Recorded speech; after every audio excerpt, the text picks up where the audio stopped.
ससुरा नगरिया से आइले बरतिया हो।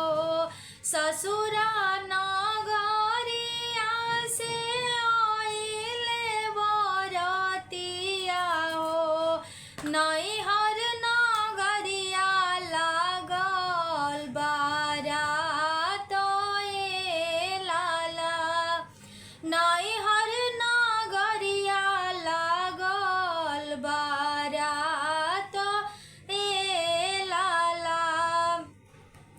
ई देखी डरेलन बाबा हो कवन बाबा। ई देखी डरेलन चाचा हो कवन चाचा। ई देखी डरेलन पापा हो कवन पापा। हनि दिहले बाजार के वाड़ा ए लाला।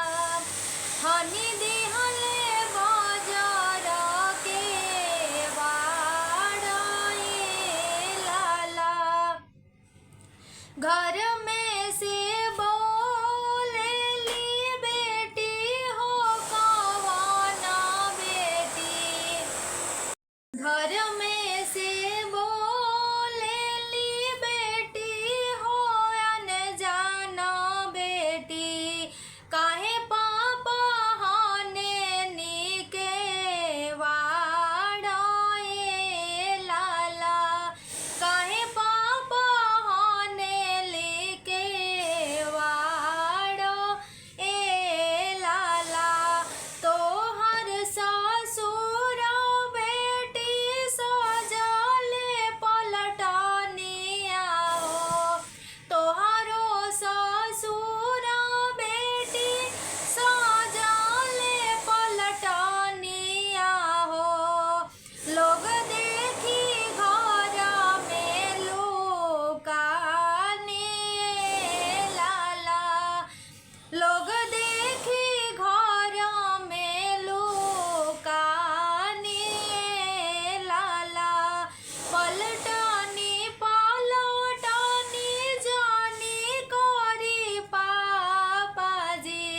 पलटनी पलटनी जानी करी पापाजी। लोग हवे दल के सिंगार ए लाला।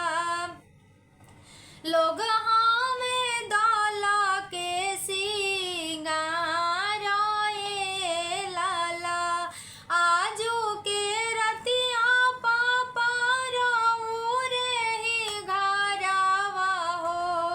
आजू के रतिया पापा रउरे ही घरवा हो। बियाहने जाइब बड़ी दूर ए लाला। बियाहने जाइब बड़ी दूर ए लाला। ससुर नगरिया से आइले बरतिया हो।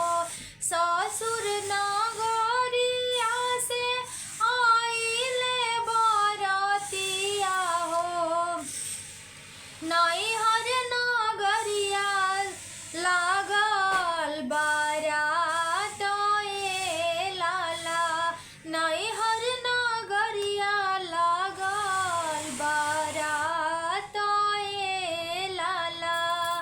तो ये था द्वार पूजा का गीत। अगर आप लोगों को अच्छा लगा हो तो मेरे चैनल को जरूर जरूर जरूर सपोर्ट कीजिए, लाइक कीजिए, सब्सक्राइब कीजिए, शेयर कीजिए, बेल आइकन को जरूर प्रेस कर दीजिए ताकि मेरे नए वीडियो का नोटिफिकेशन आप तक जाए। अगर आप लोगों को गीत अच्छा लगा हो बारात का तो आप लोग कमेंट करके ज़रूर बताइएगा कि आप लोगों को गीत कैसा लगा।